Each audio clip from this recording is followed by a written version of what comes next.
ito pong last part ng pag-aaral natin ay may gagawin ka para sa iba. Okay, so samahan po ninyo ako sa pag-aaral po natin ng salita ng Diyos.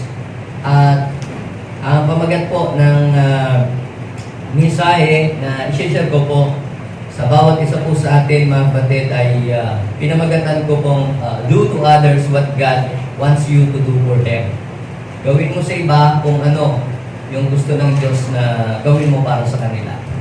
Kung si Lord ay nag-expect na may gagawin ka para sa Kanya, at nag-expect si Lord na may gagawin kang maganda sa buhay mo, sa sarili mo, yan ay i-develop mo para ikaw ay mag-grow sa iyong pananampalataya. Ikaw ay lalong lalalim sa iyong pagkaunawa sa Kanya. Pero hindi na natapos doon. Si Lord din ay nag-expect na meron kang gagawin para sa iba. Okay. So, samahan po ninyo ako, mga kapatid, sa Lucas chapter 10, verse 25 and 28. Okay? Basahin po natin sabay-sabay. 1, 2, 3, go! May iskribang lumapit si Jesus. Ano ba yung iskriba? Yung iskriba po, sila ay mga dalubhasa sa kautusan. Yung bang nag-aaral sila ng law.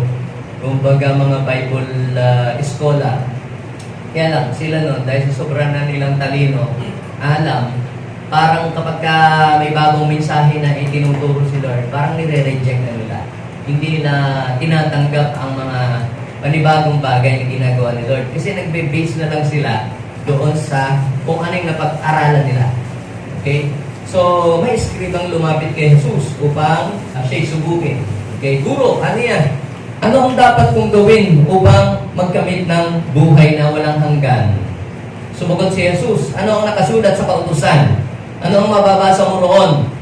Tumugon siya, ibigin mo ang Panginoon mo, Diyos, ng buong puso, ng buong kaluluwa, ng buong lakas, at ng buong pag-iisip. At ibigin mo ang iyong kapwa gaya ng iyong sarili. Tama ang sagot mo, wika ni Jesus. Gawin mo yan at mabubuhay ka. Itong ating pong binasa sa inyo ay isang mahabang kwento, isang mahabang istorya na itinuro ng ating Panginoong Jesus. Dahil nga po, may mga nagtatanong sa kanya kung ano daw po yung may dakilang utos sa kautusan. Actually, ang utos na sinusunod sa bansang Israel ay 613 commandments. Anong dami? Di po ba? Iba pa yung utos ni Moses, mas marami rin doon, mga 500, ganyan. At meron pang tinatawag na 10 commandments. So si Jesus ay nag-focus doon sa 10 commandments, at yung pong 10 commandments ay nabahagi sa dalawa. Naring sa ulo po ninyo, nung yung 10 commandments o kay grade 1. Pero iba po kasi yung 10 commandments na nakadisplay doon sa harap ng simbahan dyan sa may St. Teres.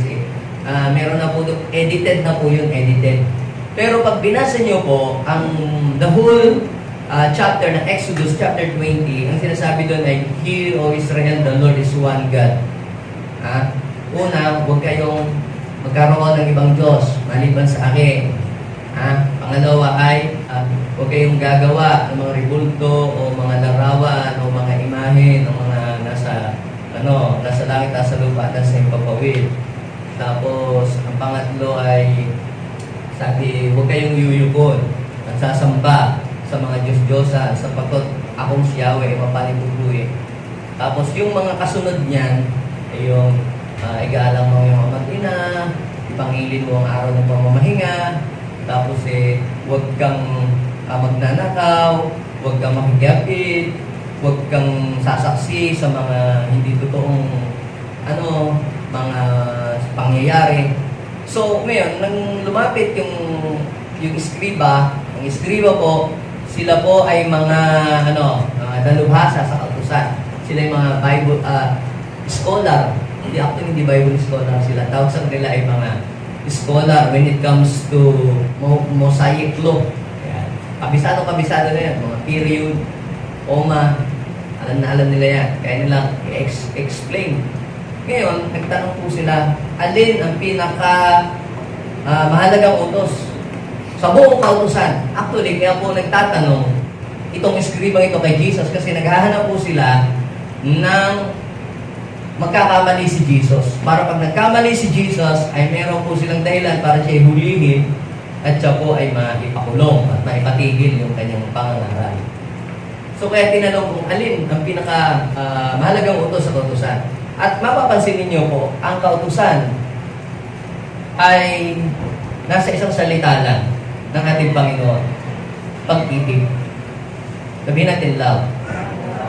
Kahit pa pala sa ulo mo ang 613 commandments at ikaw ay walang pag-ibig, walang kabuluhan ang lahat ng bagay na yun.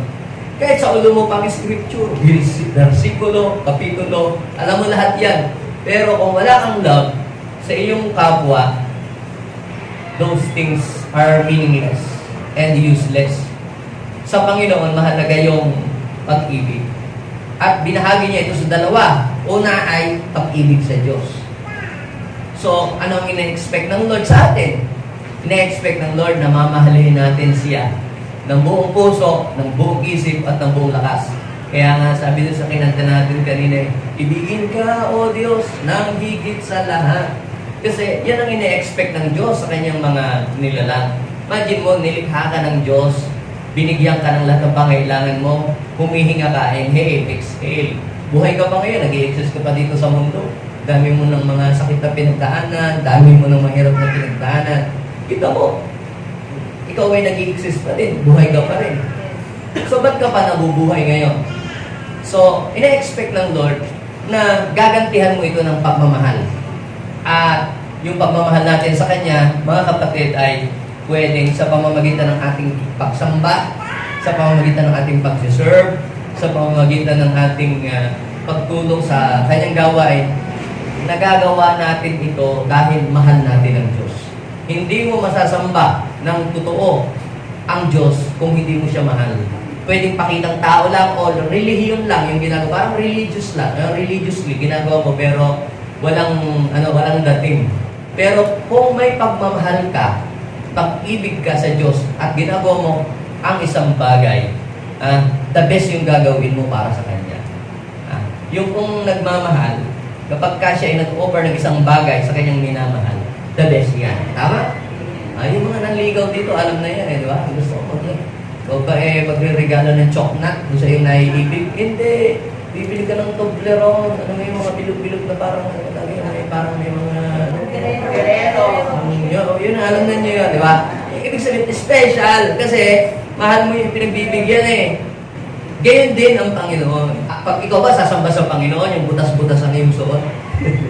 Ikaw ba, pag makikipag-date ka, yung the best na magandang bihis. Pag mag-aanak sa kasal ka nga, talaga namang mukha pa lang, ulo pa lang, libo na ho yan, di ba? Iba pa yung ilalagay mo dito, iba pa yung sasabit mo dito, iba pa yung pababa pa. Libo yan, mag-aanak sa kasal ka ayaw mong mapapahiya doon sa kumare, kay kumpadre. Tao pa lamang mo yun. Pag kay Lord, hindi, naiintindihan naman ni Lord. Parang unfair.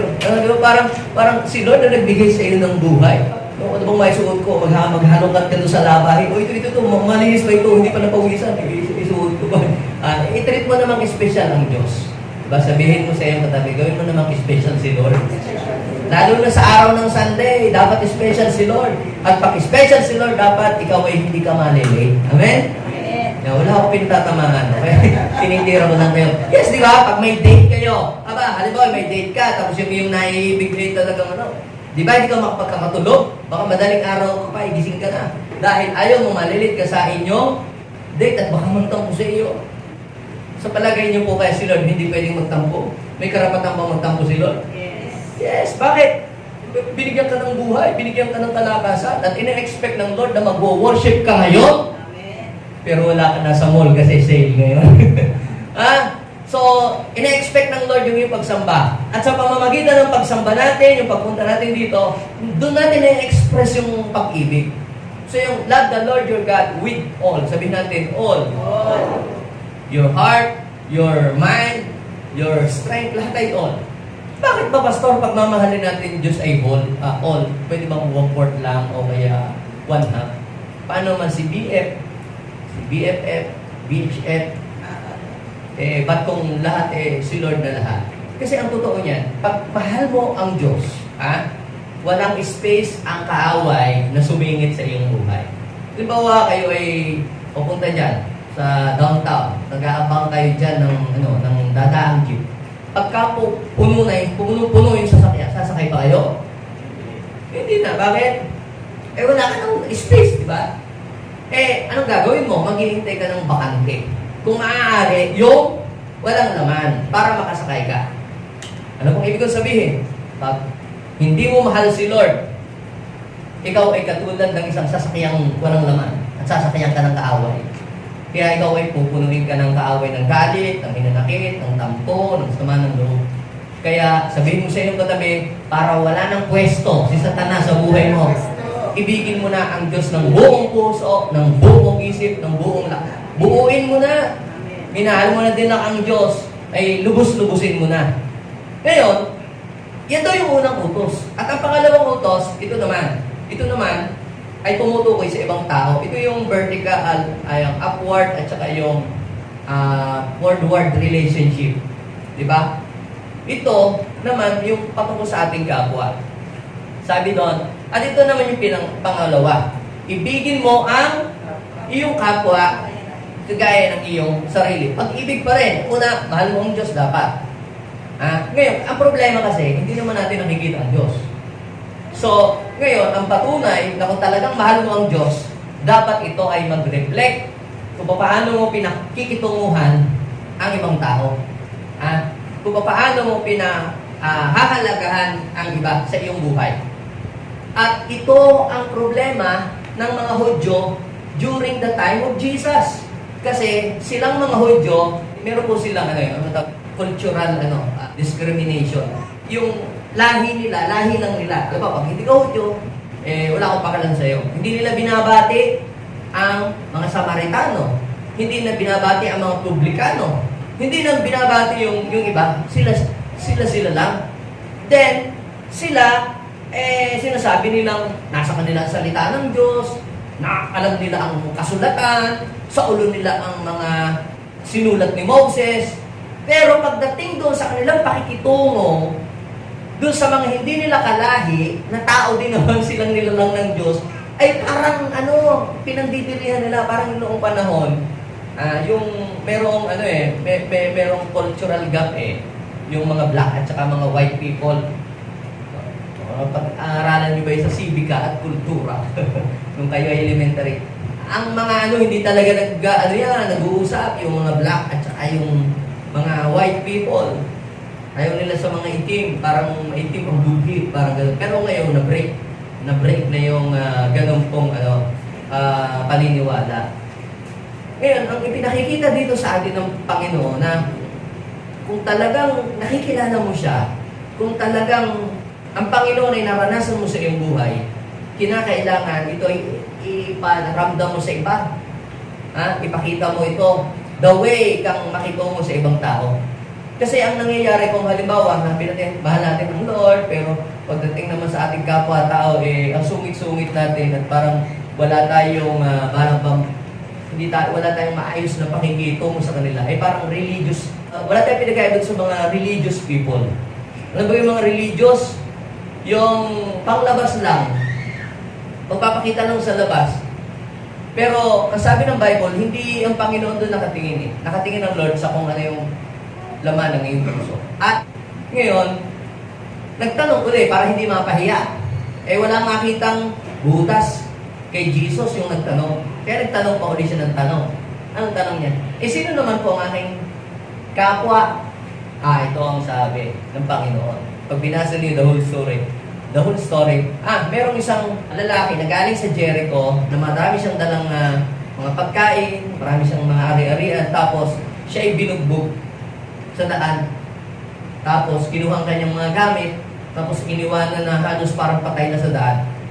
Nang makita ito ng sacerdote, yung priest, yung high priest. Para yung kwento ni Jesus patungkol sa kanila. Sabi ni Jesus, nung makita ng priest, biglang umiba ng daan, hindi pinansin, at tumuloy sa kanyang lakad. Pangalawa ay dumaan yung Levita. pagkatapos ng makita niya ay lumihis din at umiba ng daan. So, sino yung mga priests at sino yung mga Levites? Sila ho ay mga taong simbahan, mga religious people. At meron naman pong isang Samaritano na dumaan din doon. Sino naman po yung mga Samaritano? Ito yung mga Samaritano, na mga grupo ito ng mga tao na kinaiinisan ng mga Hudyo. Ayaw nilang pakitunguhan dahil ang tingin nila mga masasamang tao sila, wala silang mabuting may dudulot sa society. Ganon ang kanilang pagtingin pagdating sa mga Samaritano. Kaya lang, ang sabi po ay nung makita daw po ng Samaritano yung kalagayan ng lalaking binugbog, siya daw po ay naawa. Siya daw po ay nahabag, binuhusan ng alcohol. Yung kanyang sugat, binendahan ang kanyang ulo na may sugat din. At hindi lang yun, isinakay sa kanyang sasakyan na hayop pa nun eh. Wala pa kasi pick up nun eh, hindi pa na-invento. Sinakay niya doon sa kanyang donkey. Tapos dinala sa clinic.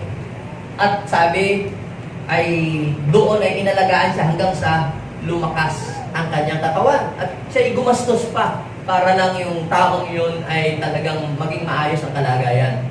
So, ipinapakita dito ni Jesus sa story na ito yung mga grupo ng mga tao na kinaiinisan ng mga Hudyo na parang hindi na pinapansin, pero sila pa yung gumawa ng mabuti sa kapwa. Kaya, ang sabi ng ating Panginoon, Luke chapter 10, verse 36 and 37, sino ngayon, sa palagay mo, ang nagpakita ng kanyang pakikipagkapwa sa taong hinarang ng mga tulisan?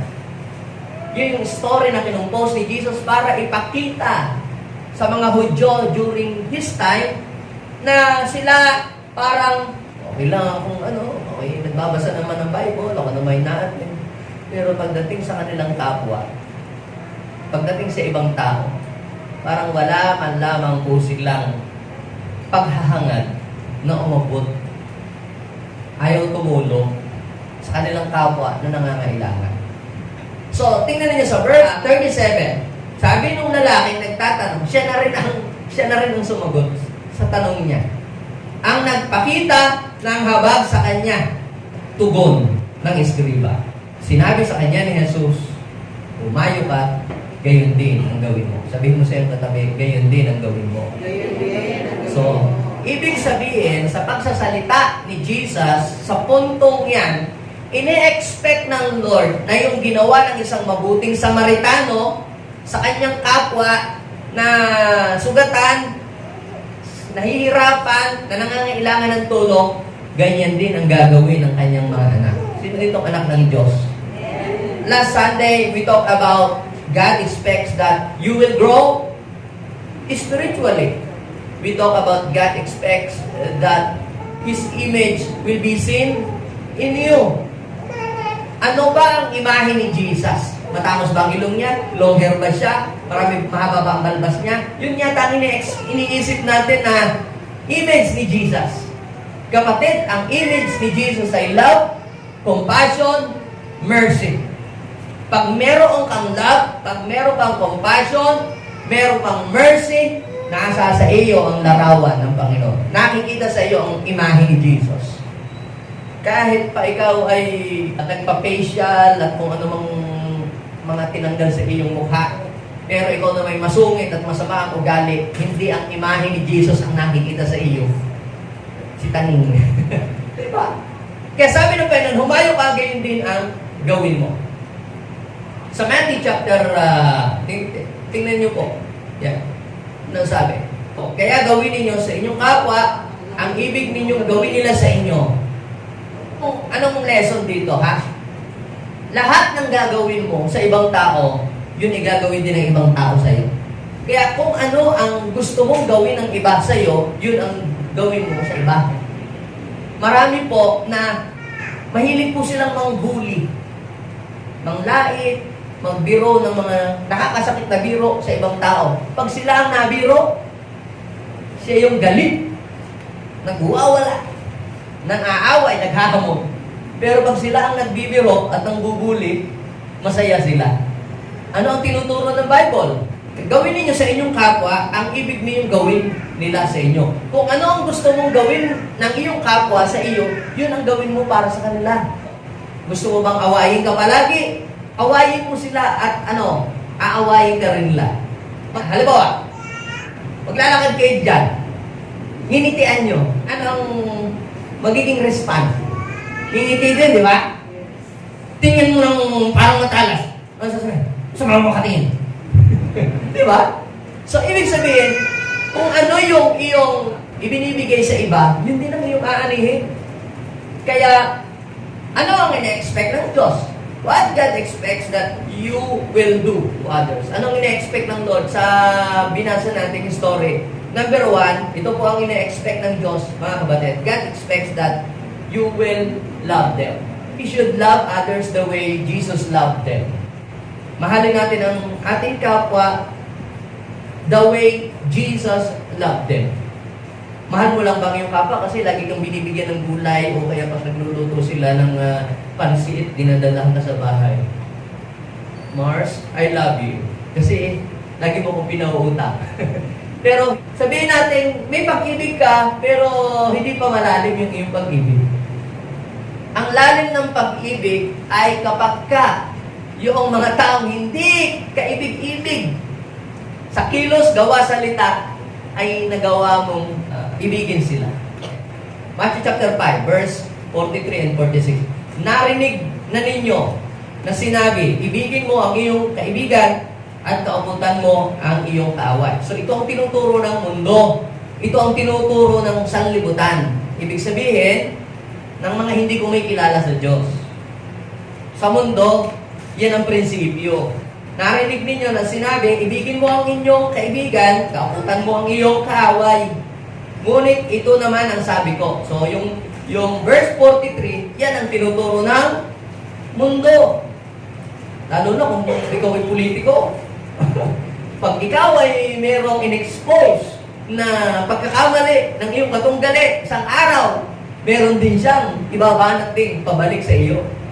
Ganon lang, awayan lang ang nangyayari. Okay? Pero, ito ang turo ni Jesus sa iyo at sa akin na kumikilala sa Kanya. Ngunit ito naman ang sabi ko. Ano man sabi ng Panginoon? Ibigin ninyo ang inyong mga kaaway. Sakit nun. Hindi mo madali. Ako na magsasabi sa inyo, hindi madali yan. Madali, hindi madali. Sino dito ang kaya niyang sabihin, hindi madaling ibigin ang kaaway? Kababait nyo naman. Sino dito? Aamin. Yung totoo talaga. Sino magsasabi dito, hindi madaling ibigin ang kaaway? Wala. Ako lang yata may kaaway. Yes, totoo po yun. Hindi po madaling ibigin ang kaaway. Tayo, gusto lagi natin gumanti. Gusto din natin, pag nasaktan tayo, gusto din natin, manakit din tayo. Para patas. Pero, dahil po sa ating pagsunod sa ating Panginoong Hesus, yung hindi natin kayang gawin, dahil sa pag-ibig ng Diyos sa puso mo, magagawa mo yun eh. I-demonstrate ng ating Panginoong Hesus yung pag-ibig sa kapwa. Dahil, kita nyo, bakit kailangan pang si Jesus bumaba dito sa lupa? Kasi po, yung bansang-bansa ng Israel, marami pong mga sumakop sa kanila, marami pong nang-api, marami pong nanakit, marami pong gumawa ng hindi magaganda. At ang nasa puso po nila, puro galit, puro puot, girahin ang lahat ng mga nang-aaway sa kanila. Ganon. Kaya kita nyo, walang katapusang gera, walang katapusang away. Bakit? Kasi gantihan lang ng gantihan. At wala katapusan ng gantihan. Alam nyo po, matatapos lamang ang gera kapag yung Matthew chapter 5, verse 44 ay nangyari. Bakit may gera? Kabi-kabila, gera. Walang peace. Ano ang problema? Walang love. Without love, there's no peace. Dito mo, ang taong puro galit, puot, hinanakit, sama ng loob, payapa kaya siya? Hindi naman magkakatulog. Lagi yung balisayan palagi. Kaya sabi ng Panginoon, ito naman ang sabi ko sa inyo, ibigin ninyo ang inyong kapwa, ibigin niyo ang inyong mga kaaway. Kasi ang kinakausap niya, yung bansang maraming kaaway. Sino bang bansang may maraming kaaway? Sa buong mundo. bansa yun. Bansang Israel. Marami silang kaaway. Laging away silang away. Kaya yun yung ini-establish ng Diyos. If you want peace sa inyong bansa, if you want peace sa inyong buhay o sa inyong pamilya, tahanan, ito ang utos na kailangan. Love. Sa opisina, gusto mong pumayapa, merong love. Pag nawala ang love, nako, paligsahan, away, siraan, at chismisan ang mangyayari. So, tingnan ninyo, ibigin mo ang iyong kaaway, at ano pa, idalangin ang mga umuusig sa inyo. Eh, grabe, ano?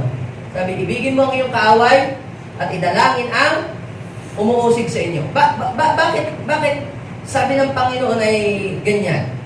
Ha? Upang kayo'y maging tunay na mga anak ng inyong amang nasa langit. So, ibig sabihin, kapag mayroong kang love, nagre-reflect sa iyo ang mukha ni Jesus. Tingnan mo nga ang iyong katabi, meron ba yung love? Pastor naman, yung crush ko, love ko nga yun eh. Ibang love naman yung, talagang ikaw ay may tunay na meron talagang love. Kaya mo bang tanggapin yung isang taong hindi ka tanggap-tanggap? Oh, baka kaya mo lang love kasi crush mo. Pero paano kung yung masungit? Ha? Sabi, upang kayo ay maging tunay na anak ng inyong amang nasa langit, sapagkat pinasisikat niya ang araw sa masasama at sa mabubuti at pinapapatak niya ang ulan sa mga banal at makasalanan. Kita ninyo si Lord, pag nag-pour out siya ng blessing, may blessing din yung mga makakasalanan. Pag nagpasinag ang Diyos ng araw, may araw din yung mga makasalanan. So, ibig sabihin, ginagawa ng Diyos ng mabuti kahit yung mga taong mga hindi mabubuti ang ginagawa sa Kanya. Iba ang Diyos. Iba ang Diyos natin. Diba tayo? Lord, dapat yan, hindi mo nga pagpalain yan. Hindi naman nagsisipang. Hindi naman nagpapagod pa sa iyo. Hindi naman nagsiserve. Kita nyo napakabuti ng Diyos, ha? Kahit hindi nagsiserve, binibless. Kahit hindi nagbabasa ng Biblia, binibless. Yung pala naman pastor, ba't pa magbabasa ng Biblia? Ay, mali ka dyan. Oo. Yung mga hindi umaattend sa church, binibless. Hindi naglilingkod, binibless. Ay, ano kayang mangyayari pag naglilingkod? Doble blessing. Amen? Mali po yung katuwiran natin. Bakit yung kapitbahay namin, pastor? Hindi naman nag-church yun. Hindi nga nagbabasa ng Bible. Hindi nga nagdadadal yun. Ba't bless sila? O di pwede na rin kung gayahin yun. Alam niyo po, kung dapat ganito tayo, Lord, kung yun nga mga unbeliever, mahal mo pa rin sila. Kahit hindi ka nila mahal, bine-bless mo, aba, mas lalo mo akong i-bless. Dahil naglilingkod ako sa iyo. Amen? Sabi ko, iba ang blessing ng mga naglilingkod sa iyo. Kaya lang, ang nangyayari nga, hindi nga sila nag-church. Hindi nga sila, pero kinikilala nila na sila yung masama. Kinikilala nila na sila yung talagang hindi karapat-dapat sa Diyos. Tapos ikaw naman nasa Diyos, panay ang ano mo sa kanila. May ilga naman ginagawa. Hindi naman mga yan wala namang mga lisensya. Tapos sinasabi mo na ikaw naglilingkod sa Diyos, malapit ka sa Diyos, pero panay naman ang iyong himutok doon sa mga taong hindi nag-church. Kaya pala naman hindi ka bine-bless ni Lord. Kasi ang nangyari, parang naging mas masama ka tuloy doon sa mga taong hindi kumikilala sa Diyos. Anong ibig sabihin nito? Huwag kang magtago ng kung anumang masamang kaisipan sa iyong puso. Because God looks at the heart. Dapat ganito tayo pag kita mo nga naman, napakabuti talaga ng Diyos. Maging yung mga taong hindi kaibig-ibig, binibless ng Lord. Naman sa totoo lang, binibigyan kami ng mga simple revelation ng Lord. Sa amin po kasi ang daming mga dayong pusa. Pusa ng kapitbahay. Yung aking pusi, anak na bunso, matuway sa pusa. Naiyak po yun pagka yung pusa yung aking binabalibag. Nung mawala nga po yung isang pusa, yung umuwi, nandiyan kami sa pantal, hindi ho mapakain. Nawala yung pusa. Sabi ko, huwag na natin papasukin dito yung mga yan. Kakalat lamang dito. Kinakalmot lang yung po, kinakalmot lang yung mga... Pero ang napansin ko po, doon sa mga mag-iina, mukha ako yata ang beginner. Pagkakakain, hihingi ng plastic doon sa magtitinda. Iuuwi yung mga... Ano pong ibig kong sabihin? Kung itong mga pusang ito na wala namang ginagawang mabuti. Nagkakalat lamang. Naaawa yung tao, nahahaba. Pag walang kinakain. Tingnan kaya natin si Lord. Sabihin mo sa iyong katabi, how much more si God? How much more? Wala nga tayong ginawang mabuti. At dati nga tayo sa Diyos, late nga tayo. Hindi nga tayo nagbabasa minsan ng Bible eh. Mas matagal pa nga tayo mag-Facebook kaysa sa mag-pray. Pero napakabuti ng Lord kung siguro, kung imimetro ng Diyos yung, isusukat ng Diyos yung pagkakamali mo versus yung i-blessing na tatanggapin. Wala tayong matatanggap na blessing na kahit ano. Pero hindi ganun si Lord. Sabihin mo siya, buti na lang hindi ka naging si Lord. Buti na lang hindi ako naging si Lord. Naku, kung ako, pili lang ang nangangagendes ko.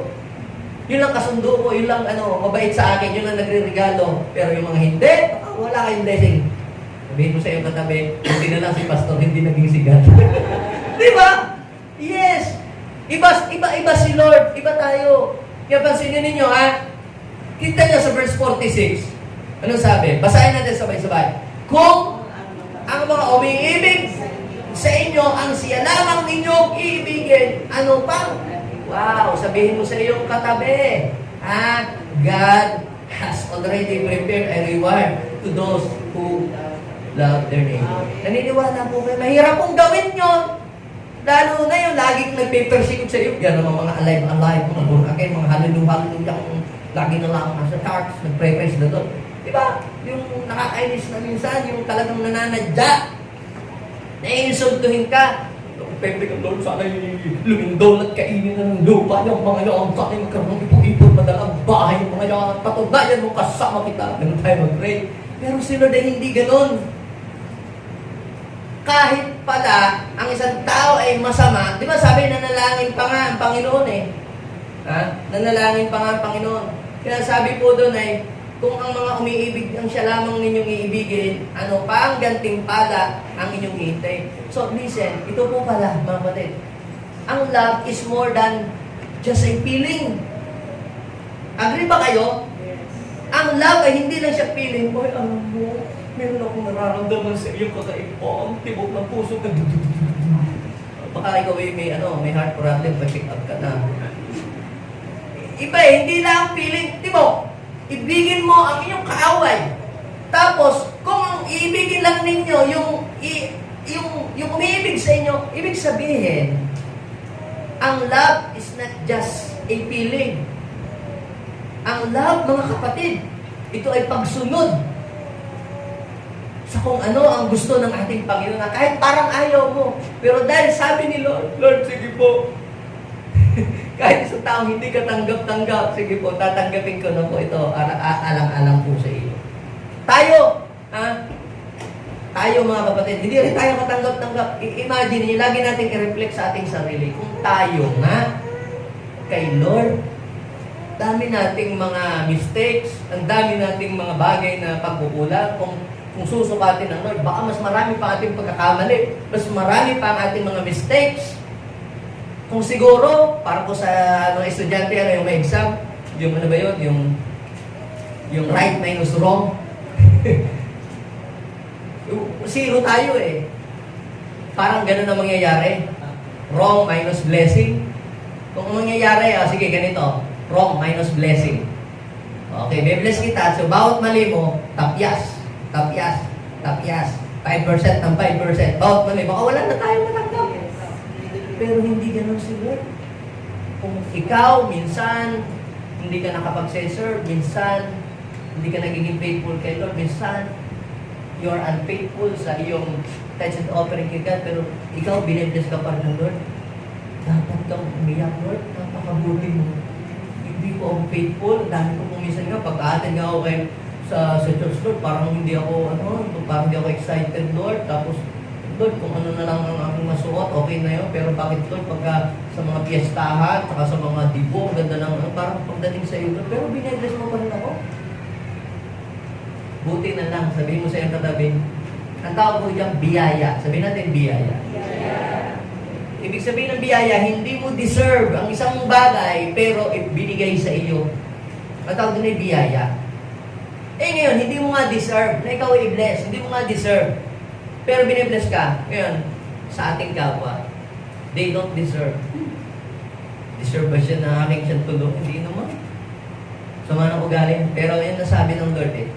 Kung ang mga umiibig lang sa inyo, ang siya lamang ninyong iibigin, ano pang gantimpala ang hinihintay. Ibig sabihin mga kapatid, kapag naibig mo ang isang tao na mahirap ibigin, congratulations, may malaking gantimpala na naghihintay sa iyo doon sa 1 John chapter 4 verse 19 and 21. Tayo ay umiibig. Bakit daw? Sapagkat ang Diyos ang unang umibig sa atin. Ang nagsasabing iniibig ko ang Diyos, pero napupuot naman sa kanyang kapitbahay. Ang nagsasabing iniibig ko ang Diyos at napupuot naman sa kanyang kapatid. Anong sabi? Ay, good boy. Good girl. Sinungaling. Yung pala, love you Lord. Tapos pa tayo ng kamay natin. Mahal na mahal kita, Panginoon. Pag dumaan ng kapitbahay, hindi na naman mga mapagyabang, mga mapagyabang. Bumili na naman ng appliances. Bumili na naman utang. Mahal kita, o aking Panginoon. Nandiyan na naman ang mga mapagmataas, mga mayayabang. Ikaw ang tiit na sabi ng Panginoon, sinungaling daw po pala tayo. Sa Lord, kahit hindi mo sabihin mahal kita, pero ipinapadama mo sa iyong kapwa, the way Jesus love you, parang ba minahal ng Panginoon? Pero dami ko pagkukulag at tinanggap mo ako. Di ba sabi, pumayo ka, gayon din ang gawin mo. Yes. Loving others is the proof that you really love the Lord. Yung mahal kita, Panginoon, ang problema, hindi mo nga nakikita si Lord eh. Paano mo nasabing mahal mo si Lord? Ayun, tao na nakikita mo, hindi mo nga magawang mahalin siya. Kaya, ang patunay na ikaw ay malalim na sa pag-ibig ng Diyos. Kapag yung isang tao mahirap ibigin, mahirap pagpasensyahan, ay nagawa mo mapagpasensyahan. Sabihin ko po sa inyo, sa umpisa, hindi madaling gawing ibigin ng kaaway. Pero kapag nagawa mo yon, ibig sabihin, dumating ka na doon sa punto na kawangis ka na ni Jesus. Ha? Yes, maaaring nagagawa na natin. Siguro, Lord, 1/4, nagagawa ko na. O sa iba, 1/2. Hanggang sa totally, completely, na yung mga taong hindi ka tanggap-tanggap, kaya mo namin tanggapin. Nawawala na yung inis mo. Hindi ka na naiinis. Sabihin mo na, Lord, Father, forgive them, for they don't know what they are doing. Pangalawa, God expects that you will forgive them. Ano ang expect ng Lord? Nagagawin mo sa ibang tao. Number 1, ibigin mo sila kagaya ng pag-ibig mo sa iyong sarili. Anong expect ng Lord? Nagagawin mo sa iba. Ina-expect ng Lord na ikaw ay magpapatawad. Pastor, kung alam mo lang yung sakit na ginawa ng tao yan sa akin, pinahiya ko, nung time na kami nangangailangan, hindi mo lang nagbubukas ng pinto. Kamay, langgam lang ang walang ganti. Tatanungin ko po kayo, kapag ka po kayo ay hindi nagpapatawad, sino ang mas nagdadala ng matinding bigat? Kayo na hindi nagpapatawad o yung taong hindi ninyo pinatawad? Masarap po ba ang tulog? Kahit nga sa misis, talo-talo, sabi na ng mahal yan, aray ang bibigit, aray ang mura, hanggang sa kinatulog yan, hindi ko makakatulog, na ikaw ay galit, na hindi ka nagpapatawad. Sino ang nagdadala ng bigat? Yung nagkikim-kim ng sama ng loob. Alam nyo, mga kapatid, ito po maaari sasabihin natin, hindi nila deserve na patawarin sila. Pero tatapatin ko kayo, sabihin mo nga sa iyong katabi, deserve mo na makalaya. So ikaw ay magpapatawad, hindi lang dahil mabait sila, mabuti sila. Nung si Jesus ba ay nagpatawad, Father, forgive them for they don't know what they are doing. Maganda ba ang ginagawa ng mga tao nung sinabi niya iyon? Hindi po dinuduraan po siya. Kinukuronahan ng tinik, pinapalo. At ito po ang nakita ko. Unforgiveness can hinder our prayer. Colossians chapter 3:13. Basahin natin. Go. Sabay-sabay. O manhinan kayo. At ano? Magpatawaran. Kung may hinanakit kayo sa isa't isa. Anong sabi? Anong kasunod? Sinong kokopyahin dyan? Sinong magiging model natin ng pagpapatawad? Ang Panginoon. Sabi dito, pinatawad kayo ng Panginoon, kaya't magpatawad din kayo. Sino kaya mas malaki kasalanan? Yung ginawa ng iyong kapwa sa iyo o yung ginawa mo na pagkakamali sa harapan ng Diyos? For all have sinned and fall short to the glory of God. Tayo, malaki ang ating pagkakasala sa Diyos. Naalala niyo po yung kwento na ginawa ng ating Panginoong Jesus na meron siyang alipin na ang dami-daming utang nung kinumpyot. Ibebenta na siya at aalipinin ang kanyang mga kasambahay. Sa dami po niyang pagkakautang, nagmakaawa siya. Please Lord, huwag niyo na po kami paparusahan. Pagkatrabaho ko huwag lahat. Huwag niyo na po kami ipakulong. Pabayadan ko po. Kahit po installment. Naawa ang Panginoon at sabi ko, sige, burado na ko. Burado na utang mo. Dami mong utang sa akin. 50 milyon. Sige, sa awa ko na lang sa'yo. Total ako naman sobrang yaman. Mayaman ba si God? O siya, pinapatawad na kita. Kita niyo po? Ganon din tayo pinatawad din tayo ng Lord. Hindi natin kayang bayaran utang natin. Pinatawad tayo. Ito na ngayon, pinatawad na siya. Habang siya pinaglalakad pa uwi, nakasalubong niya ang isang tao na mayroong utang sa kanya. Alam niyo kung magkano? 500. Hoy! Tama-tama! May utang ka sa akin! Matagal na kitang hinahanap. Kanyang sinunggaban, sinakay. Marka! Hindi! Papakulong kita. Maawa po kayo, maawa po kayo. Huwag po meron. Hindi! Meron akong nauna! Ano ginawa ng lalaki sa may utang sa kanya na 500? Pinakulong niya. Nung malaman ng Panginoon, ang ginawa niya doon sa isang tao na may utang sa kanyang 500, pinatawag ulit yung taong kanyang pinatawad ng utang niyang 50 milyon. Sabi, ikaw napakasama ng ugali. Totoo, di ba? Kinasabi, pinatawad kita, nagmakaawa ka. Binura ko ng utang mo, tapos yung taong mayroong pagkakautang sa iyong 500 lang naman, hindi mo nagawang patawarin. Pinakulong ka, pinakulong mo ba? Yan sabi ng Panginoon, sige, binabawi ko na sa iyo yung awa ko. Bayaran mo lahat ng 50 milyon. Tapos ang sabi ng Panginoong Yesus, ganyan ang mangyayari sa taong hindi marunong magpatawad. So, ibig sabihin mga kapatid, kung masama ang kasalanan ng ating kapwa sa atin, may ginawa siyang malaki kasalanan, mas malaki ang ating pagkakasala sa Diyos. Pero pinatawad niya tayo, binigyan tayo ng buhay na walang hanggan.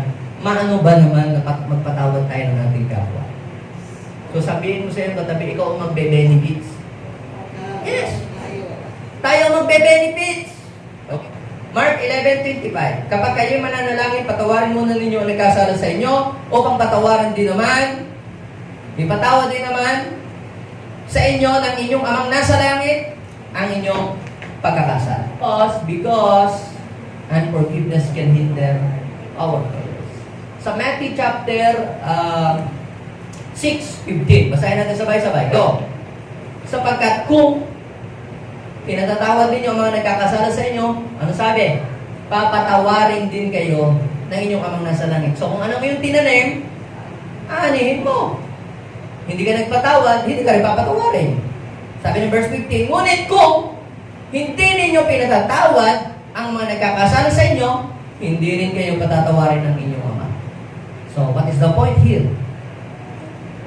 Unforgiveness not only hinder or block our prayer, unforgiveness also can hinder our blessings, our promotion, our favor.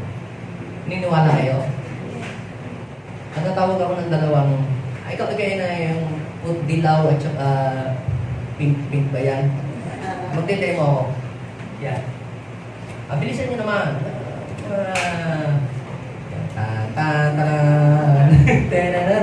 Yan.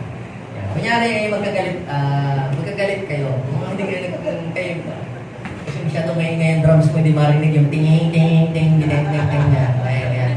So, kunyari, ikaw sumamalo sa kanya kasi masyado siyang magpatugtog ng malakas. Tapos ilang piraso naman yung tao, lakas na lakas ng tugtog, parang nasa astrodome, di ba? Okay, so naiinis ka sa kanya. Kunyari, galit ka, hawakan mo, hawak ko sa kanya. Yan. Nag-sorry na siya, pero tampo ka pa rin. Kunyari, galit ka. Okay, ganyan. Yan, galit ka. Paano ka ba magalit? Nakangiti ka. Yan, kunyari, galit ka. Kunyari lang to, kunyari galit. Yan. Ikaw naman, parang nag-aano ka na rin, gagalit ka na sa kanya. Ikaw talaga galit ka sa kanya. Pero mas matindi ang galit niya dito. Pero hindi kayo nagkikibuan. Okay? Basta sabihin natin magkaaway kayo na. Ngayon, pag si Lord ay nagbuhos ng pagpapala. Yan. Nagbuhos na nga. Okay, hawak ko pa. Kunyari, yan, binibless ko kayong dalawa. Ano nangyari? Every time na magbubuhos si Lord ng blessing, anong nangyayari? Hindi nila masalo. Bakit? Ikaw, galit ka sa kanya, hawak mo siya. Ikaw naman, hindi ka rin maka-breakthrough kasi ikaw yan. Napansin ninyo, pag nagbubuhos ng blessing, hindi nila parehas na masalo. Yung nagagalit, sila magkaaway. Ito na ngayon, sabi niya, ba yan, sama ng pakiramdam ko, parang hirapan akong huminga. Parang atakihin na ata ako sa puso nito. Buti na lang, tanggalin ko na lang yung pride. Sige na nga. Nilapitan niya. Ito, mamang ito. Pinatatawad na kita. Yan. Ibig sabihin, it takes humility. Kahit siya ang mali, pero nagpatawad siya. Bakit? Kasi mabigat na daw. Dahil kung hindi niya i-release to, siya din ang nahihirapan. Una, hirap na siya sa pagpapasa ng gitara. Buti siya nakaupo lang. Hirap ka na sa pagsasaktan ng gitara. Hirap ka na. Paano sa nararamdaman mo? O sige, nagpatawad ka na. Yeah. Magpatawad kayo. O sige, magyapang kayo. Nagpatawad ka na ba talaga? Okay. Ngayon, pag si Lord ay nagbuhos ng blessing, masasalo mo na. Sabi mo. Yan. Pag si Lord ay nagbuhos ng blessing, yan. Masasalo. Bakit? Wala nang galit eh. Diba? Nakuha ninyo? Yan. Bayadin niyo yung ininom ninyo kay Kuya Apo. Laban natin siguro. So, unforgiveness can hinder your blessing. But forgiveness can unlock God's favor, blessing, and promotion sa buhay. Yes, kung may kinikip yung galit sa nanay mo, tatay mo, kapatid mo, kung sino, at pag yun ay na-release mo, automatic yung mga nakalock na pinto sa buhay mo, biglang mabubuksan yun, bubuhos ang pagpapatawad. Kaya ang pagpapatawad, mga kapatid, ang pagpapatawad, that is for your own benefit. Hindi yan para sa iba, para sa iyo. Pangatlo, God expects that you will help them. So ulitin natin, what God expects that you will do to others. Number one, God expects that you will love them. Pangalawa, God expects that you will forgive them. Pangatlo, God expects that you will help them. Tutulungan mo ang ibang mga tao. Sino po dito ang gusto niya na siya ay pagpalain ng Diyos ng bonggang-bonggang blessing? Ang tanong, bakit po kayo naghahangad na kayo po ay mapagpala? May dahilan ba o wala? May dahilan. Kung kayo po ay magpe-pray ng ganito, Lord, Okay lang po kahit meron po okay na kain 3 times a day. Basta ang mahalaga, kapiling kita. Sasabihin ko po sa inyo, kapag ganyan po ang inyong prayer, kayo po ay selfish. Kung ang inyong pong dasal, pag nagdadasal kayo ay, Lord, basta po na mabigyan ng kain 3 times a day.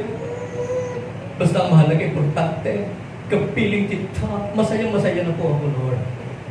Parang napakabanal mo mag-pray, napaka-humble. Ang totoo po ng mga kapatid, selfish po, ganun prayer. Paano mo matutulungan ang anak mo? O paano mo matutulungan ng ibang tao? O paano mo makatulong sa iyong kapwa? Paano mo pag-aaral ang iyong mga apo o kung sino mang pamangkin? Kung ang blessing na tatanggapin mo buhat sa Diyos ay para lang sa iyo. Kaya sabihin mo sa iyong katabi, mula ngayon, pag humingi tayo ng blessing kay Lord, hindi lang para sa atin. Kasama na doon ang pangtulong sa kapwa. Gusto niyo po yun? Yes. Basahin natin yung Luke chapter 10:33. Ngunit may isang Samaritanong naglalakbay na paraan doon. Nakita niya ang hinarang at siya'y nahabag. Kita niyo? Yan ang katangian ng ating Panginoong Hesus. Ang Diyos po ay mahabagin. Yes.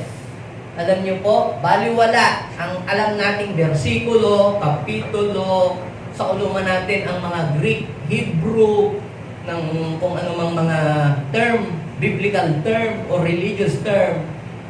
Without compassion, without love, those things are useless. Ang hinahanap ng Diyos sa isayo at sa akin ay dapat mayroon kang pag-ibig. Kung talagang ikaw ay nagmamahal sa Diyos, mayroon kang love dapat. May compassion ka dapat. Now, sabi dito, nang makita daw po ng Samaritano na yung naglalakbay, yung nahihirapan tao, lumapit siya, binuhusan niya ng langis at alak, alcohol yun, ang mga sugat nito at tinalian, saka isinakay ang tao sa kanyang sinasakyang hayop at dinala sa bahay panuluyan at inalagaan doon.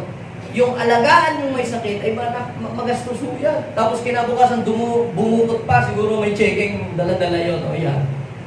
Bantayan mo ha, kung kulang pa yan, dadagdagan mo. Ano pinakita dito? Kung yun ay walang kakayahan na tumulong, kung yun walang sasakyan, ha?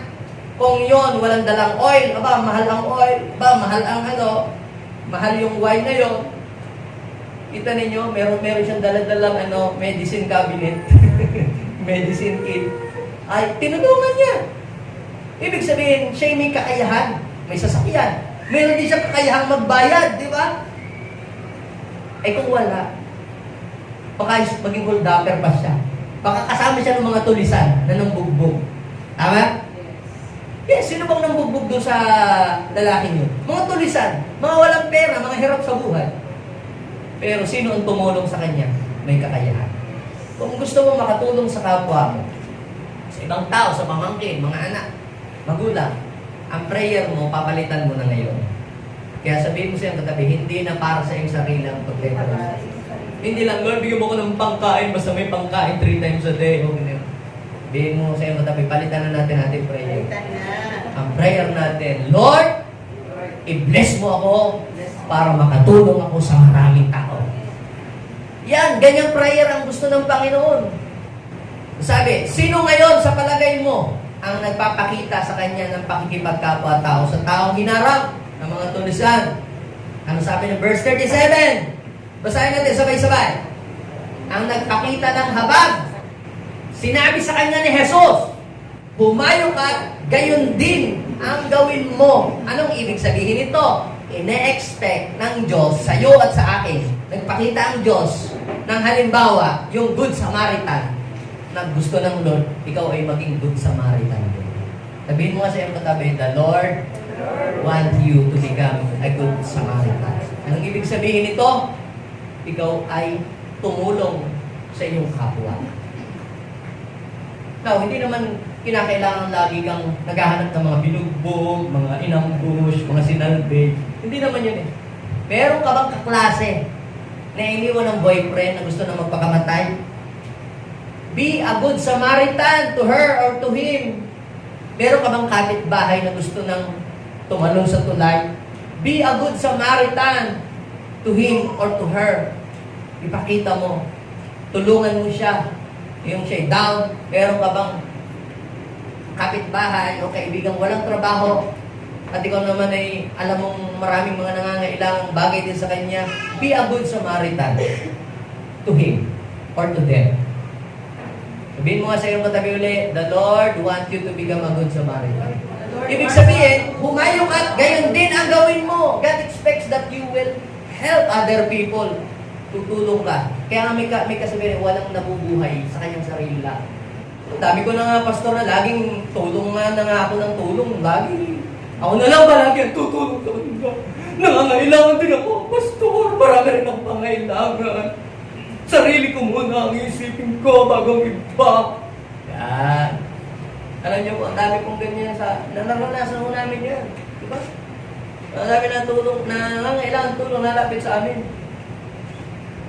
Pero kahit huling patak ng dugo. Pero we help other people at nakikita po namin pagka kami pala tumutulong, hindi kami nauubusan, nagbubukas lagi si Lord ang pintuan para pagpalain ka. Kita nyo, 2 Corinthians 9, 11 to 12. Basahin natin sabay-sabay para mag-manifest ang buhay natin. Yan. Go! Pasasaganain. Wow! May dahil. Sa tingin nyo, papasaganain ka lang ba ng Diyos na basta lang? What is the purpose? Bakit ka papasaganain ng Lord? Pasasaganain niya kayo, sabi natin, sa lahat ng bagay. Sa relationship, sa trabaho, sa business, sa pag-aaral, sa pakikipagkapwa-tao, sa karir ninyo. Papasaganain kayo ng Diyos sa lahat ng bagay para lalo kayong makatulong sa marami. So, ang purpose ng kasaganaan para makatulong ka sa iba. Kaya kung para lang sa iyong sarili, bakit ka bibigyan ng Diyos ng marami? Tama na sa iyo yan.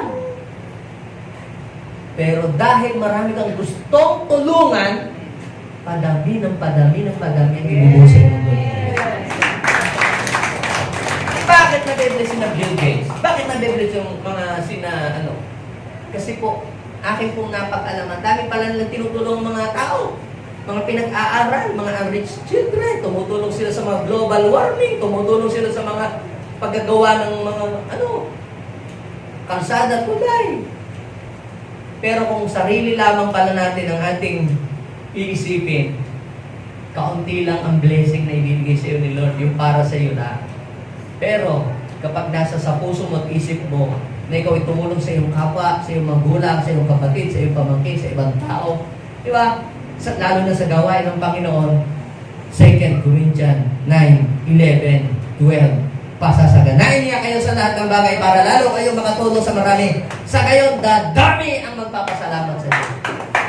Para makatulong sa kapwa. Pagpapalain ka ng Diyos kasi para ikaw ay makatulong sa kapwa.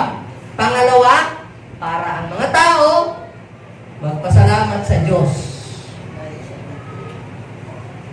Kita nyo, ang mga tulong na ninyong ito sa mga kapatid ay hindi lamang makakatulong sa kanilang pangailangan, kundi magiging dahilan pa ng walang hanggang pasasalamat nila sa Diyos. Naging dahilan para ma-born again yung isang tao. Yes. Maging dahilan para yung isang tao mapalapit sa Diyos. Yes. So, ibig sabihin pala, hindi ka lang basta nagpapakain, nagbibigay ng regalo, parang eleksyon, no? Kundi, yung iyong pagtulong ay maging dahilan para yung tao iyong tinulungan mapalapit sa Diyos. Kaya kahit pa isang tao, bigyan nyo ng bigas, bigyan nyo ng grocery, tapos hindi mo na-introduce si Jesus at hindi mo na ilapit sa Diyos, wala lang yun. Kakain, idudumi, wala na. Pero ang tunay po na layunin ng iyong pagtulong sa kapwa, para yung tao mailapit mo sa Diyos. Kita nyo, magiging dahilan pa ng walang hanggang pasasalamat nila. Dapat, ito ang goal natin. Sa bawat tulong na gagawin mo sa iyong kapwa, yun ay magiging dahilan para lumapit siya at magpasalamat kayo. Hindi lumayo. Sino po dito yung natulungan tapos biglang lumayo kayo? Marami din naman, di ba? Natulungan tapos lumayo kayo. But our goal is to help other people at hindi natatapos doon, kundi yun yung maging pintuan para sila may lapit natin sa Diyos. Proverbs 11:25. Ang taong matulungin, luluwag ang pamumuhay. Sino dito ang gustong lumuwag ang pamumuhay? Yung pala, para lumuwag ang pamumuhay, ikaw ay maging matulungin. Kasi ang mga taong matulungin, tutulungan ni Lord. Kasi kung anong tinanim mo, yun ang gagawin din sa iyo ni Lord.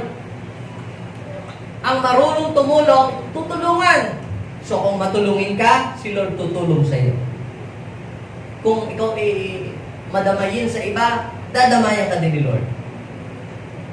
Now, before I end, when you meet God's expectation, get ready to receive what you are expecting from Him. Sino dito ang nag-e-expect ng mga dakilang bagay, matitinding bagay kay Lord? Matitinding blessing, nag-e-expect ka ng promotion, nag-e-expect ka ba ng miracle? The first thing that you must do is meet what God's expectation from you. So sa oras ito mga kapatid, sino dito ang handa nang tumanggap ng ine-expect niya kay Lord? Pero ang tanong, handa ka bang gawin kung ano yung ine-expect ng Lord na gagawin mo para sa Kanya? God expects that you will serve Him. God expects that you will love Him. Tayo pong lahat ay tumayo sa oras na ito. Let's honor the Lord. Let's worship Him sa ating buhay sapagkat ito ang ine-expect ng Lord sa mga buhay natin. Let's meet God's expectation in our lives. Do not disappoint God to His expectation from you.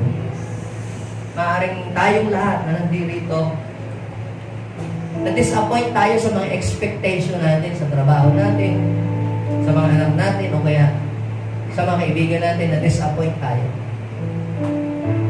Alam niyo po, minsan sige na-disappoint din natin. But today, we will come before the Lord and we will ask forgiveness kung na-disappoint natin si Lord, na yung mga ina-expect ng Lord, hindi natin na-meet. Pero hindi pa huli ang lahat. Today, we can fix ourselves. Pwede pa nating ayusin ang ating buhay kung tayo ay lalapit sa Kanya. Lumapit tayo sa Panginoon. Yes, Lord. Ayusin mo kami, Panginoon. Forgive us. Awitan natin siya.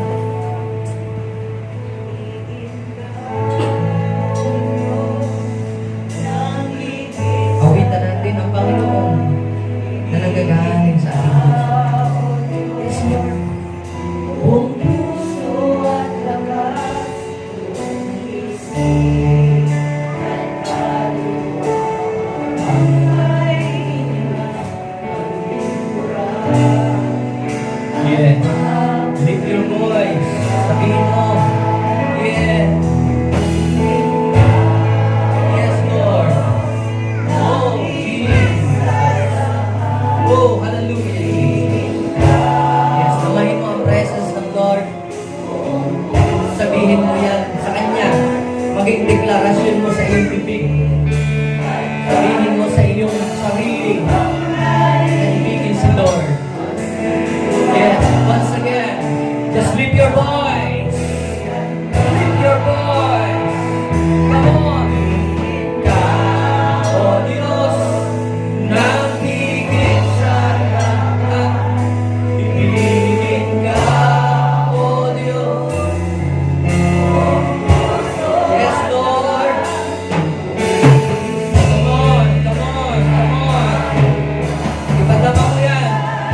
Muling hininga ng buhay ko.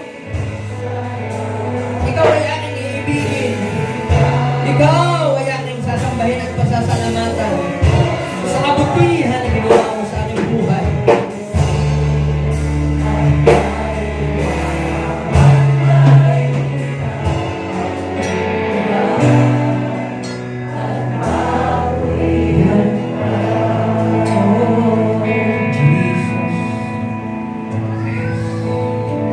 Lord, sorry po. Dahil minsan nadi-disappoint ka namin. Hindi namin naibibigay yung best para sa iyo. But God, beginning today, we will do our best to meet your expectation. Bilang anak mo, kung ano yung ine-expect mo sa amin, ito, Lord, ay aming maidi-deliver sa iyo. Thank you so much. Bless these people, Lord. Pwede bang ilagay natin ang ating kamay sa ating puso? Sabihin po natin ang prayer na ito. Panginoong Jesus, salamat po. Dahil hindi nagbabago ang iyong pagtingin sa akin. Nagbabago man ang aking damdamin. Nagbabago man ang aking mga ugali. Pero ikaw, hindi ka nagbabago sa akin. Panginoong Jesus, nagpapakumbaba ako. Inamin ko po na wala akong magagawa kung malayo ako sa iyo. Patawarin niyo po ako. Linisin mo po ang aking buhay. Baguhin mo po ako. Panginoong Jesus, maghari ka sa puso ko ngayon at magpakailanman. Tulungan po ninyo ako na ibigin ang aking kapwa. Tulungan po ninyo ako magpatawad. Sige, i-release po ninyo yung mga taong nakasakit ng inyong damdamin.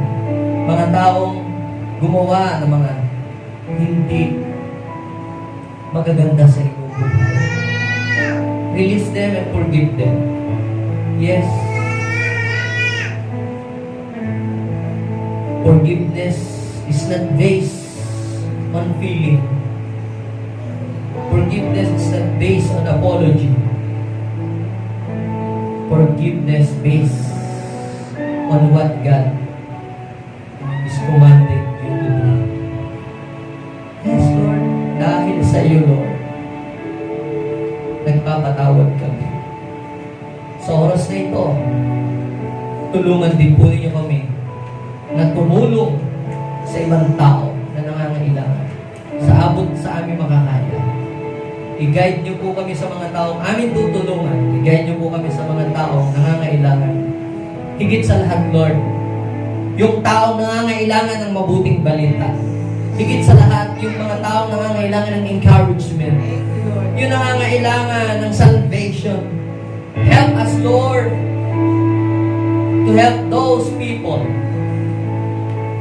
At ang mga taong tutulong, lalo na sa paghahayag ng iyong salita, Panginoon, mabuksan ang langit para sa kanila at tanggapin nila ang reward para sa mga taong gumagawa ng mabuti para sa kanilang kapwa. Ang pabor ng Diyos, ang blessing ng Diyos ay sa kanila saan man sila pumunta. Hahabulin ang mga J1 people, ay hahabulin ang favor, hahabulin sila ng mga blessing, ng mga magagandang opportunity. Lord, saan man sila pumunta, ang blessing ay hahabol sa kanila. In Jesus' name, lahat ng nagmamahal sa Diyos ay magsabi ng Amen.